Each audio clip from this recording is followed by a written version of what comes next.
दोस्तों, मेहनत करोगे तो नौकरियां आपके पीछे पीछे भागेंगी। जी हाँ दोस्तों, बिल्कुल मैं सत्य बोल रहा हूं, क्योंकि ये एग्जांपल मैं आप लोगों को दिखाना चाह रहा हूं। जैसा कि आप लोग देख पा रहे हैं, हमारे जो भाई साहब हैं हमारे जस्ट बगल में बैठे हुए हैं। अब आप लोग देख पाएंगे इनके लेफ्ट राइट में एकदम से चयनित हैं, सीआईएसएफ में वर्तमान में हैं और एमपी पटवारी में चयनित हैं। अभी अभी हाल ही में जस्ट अभी आप लोगों को पता ही होगा कि जैसे कि मध्य प्रदेश में 24 फरवरी 2024 को पटवारी जो जितने भी छात्र अभ्यर्थी मेहनत के दम पे और फर्जीवाड़े के दम पे, दोनों ही दम पे यदि अभ्यर्थी सेलेक्ट हुए थे, उन सभी का वेरिफिकेशन हुआ था। परंतु हमारे जो भाई साहब हैं वो प्योर मेहनत के दम पे ये जो कामयाबी हासिल की है और इनका जो है तो कल वेरिफिकेशन हो चुका है। तो दोस्तों, मैं थोड़ा सा आप लोगों को मोटिवेट करने की कोशिश करूंगा, क्योंकि दोस्तों मैं भी एक स्टूडेंट हूं और आप लोग भी स्टूडेंट हो, तभी आप लोग इस वीडियोस को देख रहे हो, तभी आप लोग एमपी पुलिस के कांस्टेबल का रिजल्ट का इंतजार कर रहे हो। तो मैं आप लोगों को थोड़ा सा, आपका ज़्यादा समय न लेते हुए, मैं आप लोगों को दिखा देना चाहता हूँ कि जो हमारे भाई साहब हैं इनकी जो उपलब्धि है इतनी कम उम्र में, यानी कि मात्र अभी 21 वर्ष और 2-4 महीने के हुए हैं, और इनकी मैं उपलब्धि दिखा देता हूं दोस्तों। इन्होंने कितने एग्जाम क्वालिफाइड किए हैं, और परंतु अभी हमारा तो खाता नहीं खुला जैसे कि आप लोग देख पाएंगे, परंतु कोई दिक्कत नहीं है, हम मेहनत पे लगे हुए हैं और स्ट्रगल जारी है। बहुत जल्द हमारा भी खाता बहुत ही जोरों शोरों से खुलने वाला है, और मैं आप लोगों को दिखा देता हूं इन भाई साहब की जो कि उपलब्धियों के बारे में। तो दोस्तों आप लोग देख सकते हैं, ये देखिए दोस्तों, ये बिल्कुल यानी कि दिल की बात बोल रहा हूँ दोस्तों, बिल्कुल सत्य जानकारी मैं आप लोगों को बता रहा हूँ। ये किसी प्रकार का कोई फेक जानकारी नहीं है दोस्तों, कसम खा के बोलता हूँ, ये बिल्कुल सही और सटीक जानकारी बता रहा हूँ जो कि भाई साहब की है। आप लोग देख पाएंगे दोस्तों, MP police exam qualified 2020, SSC GD exam qualified 2020, इन दोनों एग्जाम में क्वालिफाइड होने के बाद सिलेक्शन क्यों नहीं हुआ, मैं आप लोगों को बता देता हूँ। फाइनल मेरिट लिस्ट में एक एक नंबर से मतलब कि आउट हो चुका था, ठीक, दोनों ही एग्जाम में।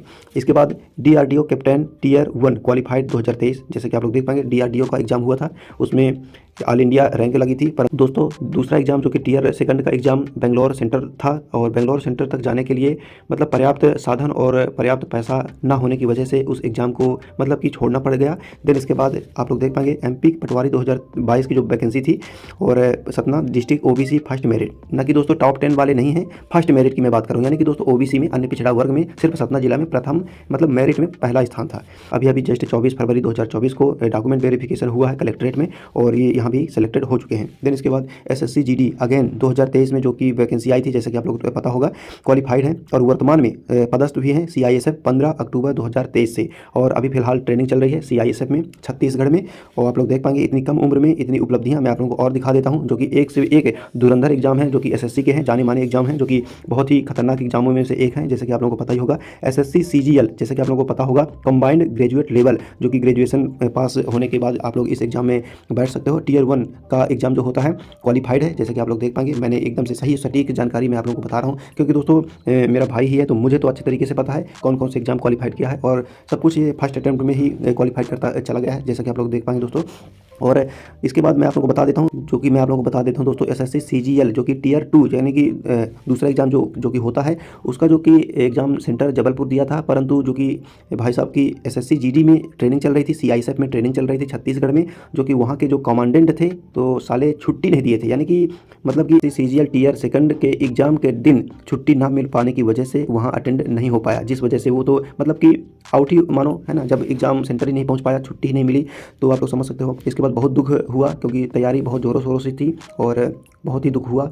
और ये मतलब कि एसएससी जीडी सीआईएसएफ की नौकरी की वजह से, मतलब वहाँ के कमांडेंट जो थे, छुट्टी ना देने की वजह से मतलब कि बहुत ज़्यादा निराशा हाथ लगी थी। नहीं तो भाई का एक सपना था कि पहले ही अटेम्प्ट में एसएससी सीजीएल का एग्ज़ाम क्लियर करने के बाद अभिनय शर्मा जी से मिलने का बहुत ही मतलब मन था भाई साहब का, तो जो कि वो पूरा ना हो पाया, परंतु कोई बात नहीं, सेकंड अटेम्प्ट देंगे एसएससी सीजीएल का और इसमें अच्छे अंकों से उत्तीर्ण होंगे। देन इसके बाद मैं आप लोगों को बता देता हूँ एसएससी सीएचएसएल, आप लोगों को पता होगा टीयर 1 एग्जाम क्वालिफाइड 2023, इसमें भी दूसरा एग्जाम के लिए वहाँ से छुट्टी ही नहीं मिली, यानी कि ट्रेनिंग सेंटर में साले इतने ही मतलब स्ट्रिक्ट कमांडेंट हैं, इतने मतलब मैं क्या बताऊं, जितनी गाली दो उतना कम है। और मैं क्या ही कह सकता हूं कि यार बहुत दुख होता है, रातों दिन मेहनत करके कोई एग्ज़ाम क्लियर करता है तो उसको आगे बढ़ने के लिए सपोर्ट करना चाहिए, जहाँ के वहाँ के अधिकारी हैं, और उनको भी है ना मार्गदर्शन देना चाहिए कि ठीक है आप जा सकते हो, सेकंड पेपर ही बचा है आपका, लास्ट पेपर बचा है आपका, फ्यूचर क्यों हम ख़राब करें। तो यार ऐसी थिंकिंग थी वहाँ के कमांडेंट की, जो कि बहुत बुरे लोग हैं, है ना, जो कि किसी का जो है फ्यूचर उनके हाथ में होता है,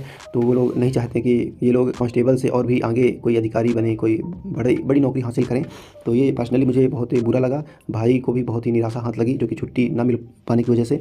देन इसके बाद आप लोग देख पाएंगे SSC CPO sub inspector tier 1, ये भी एग्ज़ाम क्वालिफाइड, ये सारे एग्ज़ाम यानी ट्रेनिंग सेंटर जाने से पूर्व देकर गया था भाई, और ट्रेनिंग सेंटर में जाने के बाद 1 महीना वहाँ समय बिताने के बाद और सभी का ये रिजल्ट आना शुरू हो गए और सभी के रिजल्ट में सफलता ही हासिल हुई। जैसा कि आप लोग देख पाएंगे, एसएससी सीपीओ जो कि दिल्ली पुलिस का सब इंस्पेक्टर का पहला ही पेपर पहले ही प्रयास में क्वालिफाइड हो जाना बहुत ही बड़ी बात होती है। तो आप लोग देख पाएंगे, यानी कि इतनी उपलब्धि होने के बाद आप लोग समझ सकते हो वो बंदा आज एसएससी जीडी के अंतर्गत सीआईएसएफ की नौकरी कर रहा है, और वो भी मजबूरी में। वहाँ से उस भाई को हमारे मतलब कि छुट्टी नहीं दी जा रही है, किसी भी एग्जाम में अटेंड होने के लिए छुट्टी नहीं दी जा रही है, जो कि बहुत गलत है। देखो यार, मैं आप लोगों को एक दिल की बात बोलना चाहूँगा आपका छोटा भाई होने के नाते, कि यार ज़िंदगी में मेहनत इतनी कर लेना कि यार पहली नौकरी बहुत ही शानदार हासिल हो, है ना। नहीं तो बाद में आप लोगों को मौका, यानी कि आपके जो फ्यूचर है किसी दूसरे के हाथ में हो जाएगा। अभी आपके पास कोई नौकरी नहीं है तो बहुत अच्छा आप लोग अपने आप को समझिए कि पूरी मतलब पूरा का पूरा 24 घंटे और पूरी लाइफ का जो है तो डिसीजन आपके हाथ में है।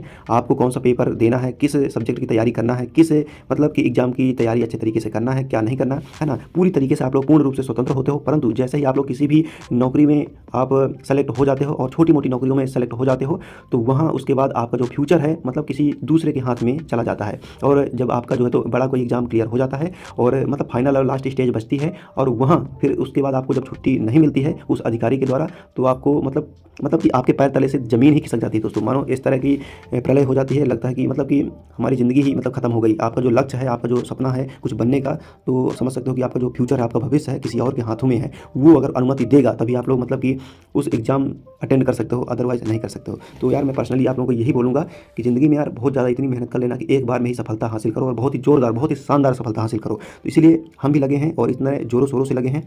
रातों दिन की मेहनत हमारी भी साकार बहुत जल्द होगी, और भाई के मार्गदर्शन में हम भी पढ़ाई अध्ययन काफ़ी है ना सुधार हुआ है, काफ़ी अच्छी स्ट्रेटजी प्राप्त हुई। और मैं आप लोगों को इसीलिए ये वीडियो बना के दिखाया कि आप लोगों को थोड़ा मोटिवेशन मिले। देखो यार, आजकल के जो लड़के लड़कियां हैं, एक एग्ज़ाम क्लियर नहीं होता है, और हमारे भाई साहब को देखो 8-8 10-10 एग्ज़ाम क्वालिफाइड किया है, और परंतु बस किस्मत साथ ना देने की वजह से और उसका फ्यूचर किसी और के हाथ में हो जाने की वजह से आज वो सीआईएसएफ हेड कांस्टेबल मामूली सी नौकरी करने को मजबूर है। जी हाँ दोस्तों, मैं मामूली सी नौकरी करूँगा, क्योंकि जिस बंदे के पास इतना टैलेंट है उसके लिए ये एसएससी जीडी की कांस्टेबल वगैरह की नौकरी नहीं बनी। जी हाँ दोस्तों, बिल्कुल नहीं बनी। उसको समाज सेवी वाली नौकरी चाहिए, और वो जो कि समाज में लोगों के लिए कुछ कार्य कर सके, है ना, पब्लिक सर्वेंट के रूप में, और अच्छा काम कर सके। जैसे कि है ना, आप लोग समझदार हो, सीजीएल जो होता है तो उसके पास अलग ही पावर होता है, अलग ही जज्बा होता है, और आपको पता ही होगा तो उसके पास बहुत ज़्यादा अधिकार होते हैं। और इसीलिए दोस्तों मैं आप लोगों को यही बार बार कहूँगा कि यार छोटी मोटी नौकरी यदि आप लोगों को प्राप्त हो जाती है तो आप लोगों को बहुत ज़्यादा आगे चल के कठिनाइयाँ होंगी बड़ी नौकरी प्राप्त करने के लिए। इसलिए एक बार आपको फिर समय भी नहीं मिलता, प्रॉपर टाइमिंग भी नहीं मिलती पढ़ाई लिखाई करने के लिए भी। इतना थकावट, इतना ट्रेनिंग के टाइम में बहुत ज़्यादा आप लोगों को थकावट लगेगी कि आप लोग बिल्कुल लगेगा कि नहीं अब तो हो गया, लगता है ज़िंदगी अब यही कांस्टेबल में ही मतलब व्यतीत हो जाएगी, और आप आगे का मतलब सोच ही नहीं पाओगे। इसलिए दोस्तों मैं आप लोगों को यही कहूँगा, बार बार कहूँगा, क्योंकि मैं खुद अप्लाई कर रहा हूँ अपनी लाइफ में कि यार करना है तो वही करना है जो मेरा लक्ष्य है, बड़ा ही करना है, चाहे कुछ भी हो जाए। नहीं तो अंततः अपना बिजनेस व्यवसाय तो स्थापित कर ही लेंगे, परंतु करना है कोई गवर्नमेंट नौकरी तो बड़ी ही नौकरी करना है ना। कांस्टेबल ये तो मजबूरी है, और अगर मजबूरियाँ पूरी हो जाए, अगर मतलब एक ही बार में तो ठीक है, नहीं हो रहा तो फिर यार बड़ा ही प्रहार करो, बड़ी ही मेहनत करो और बड़ी सफलता हासिल करो, है ना। तो छोटी मोटी में कुछ नहीं रखा है। और भाई का तो ऐसा था कि पहले ही अटेम्प्ट में हर एग्जाम क्वालिफाइड होता गया, तो थोड़ा आशा उम्मीद थी कि यार चलो, घर से यार हम लोग बहुत ही आर्थिक स्थिति बहुत ही कमज़ोर थी, और जिस वजह से ये सेलेक्ट करवाना पड़ा, है ना। इस इतनी अच्छी अगर घर की स्थिति होती तो हम भाई साहब को कभी भी सीआईएसएफ हेड कांस्टेबल की नौकरी करने के लिए नहीं जाने देते, क्योंकि हमें पता है कि भाई साहब इतने टैलेंटेड हैं, उनके लिए ये कांस्टेबल वगैरह की नौकरी नहीं है। उनका जो सपना है सीजीएल एसएससी का जो एग्ज़ाम होता है, इनकम टैक्स ऑफिसर बनना है, और बड़ा सपना है, और बड़ी मेहनत भी की है, रातों दिन कर दिए हैं, है ना। ज़िंदगी में बहुत मेहनत करके ये मुकाम हासिल किए हैं, इतने सारे एग्ज़ाम क्वालिफाइड किए हैं। और मैं आप लोगों को दोस्तों बता देता हूँ कि बस आप लोगों को बार बार यही बोलूँगा कि आप छोटी मोटी नौकरी की तलाश में मत रहिए। बहुत ज़्यादा ही मजबूरी है आपके घर में, आपके परिवार में आप पर, तभी आप लोग कोई छोटी सी नौकरी प्राप्त करिएगा, है ना। नहीं तो आपके पास मतलब आगे चल के पछतावा के अलावा हाथ में कुछ नहीं बचेगा। जी हाँ दोस्तों, बिल्कुल आपके साथ में प्रमाण रख दिया, प्रूफ रख दिया कि जो घटना हमारे साथ घटित हुई है, किसी अन्य गरीब भाई के सपनों पर ऐसा प्रहार ना हो, है ना, उसके सपने के साथ खिलवाड़ ना किया जाए किसी अधिकारी के द्वारा। तो ये बहुत गलत हुआ हमारे भाई साहब के साथ, परंतु अब क्या ही कर सकते हैं, मजबूरियाँ हैं, है ना। तो मजबूरियाँ ही थी जिस वजह से आज ये दुख, इतना बड़ा सपना टूटने का जो कि दुख झेल रहे हैं, परंतु कोई बात नहीं, सेकंड अटेम्प्ट में वो शानदार सफलता हासिल होगी, ये भरोसा है, ये पॉजिटिव सोच। तो चलिए आज के लिए बस इतना ही। यदि वीडियो जरा भी आप लोगों को दिल में लगा हो तो प्लीज़ दोस्तों वीडियो को लाइक कर दीजिएगा, और एकदम से जेन्युइन जानकारी, ऑथेंटिक जानकारी आप लोगों को इस चैनल पर मिलेगी। तो यदि आप लोग ज़िंदगी में कुछ करना चाहते हो तो यार मतलब कि मेहनत कर लो, साल 2 साल 3 साल, इसके बाद जो मतलब कि जीत होगी ना आपकी, बहुत ही शानदार जीत होने वाली है। जी हाँ दोस्तों, बिल्कुल, और बहुत ही बेस्ट नौकरी प्राप्त कीजिए आप। जीवन एक बार मिला है, सांसें सिर्फ एक बार मिली है, तो उस सांस में आपको कांस्टेबल की तैयारी करना है या कि कलेक्टर की तैयारी करना है ना। हर इंसान के अंदर कोई ना कोई सपना होता है, बड़ा सपना होता है। किसी के पास छोटे मोटे सपने नहीं होते हैं कि हो गया।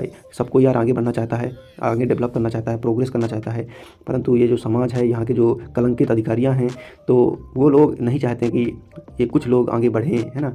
तो ये यार बहुत पीड़ा होती है ऐसे कर्मचारी अधिकारी जो भी होते हैं ना। तो ऐसा नहीं करना चाहिए, किसी के सपनों के साथ खिलवाड़ बिल्कुल नहीं करना चाहिए। ये तो यार मैं आज अपने दिल की बात बोल दिया।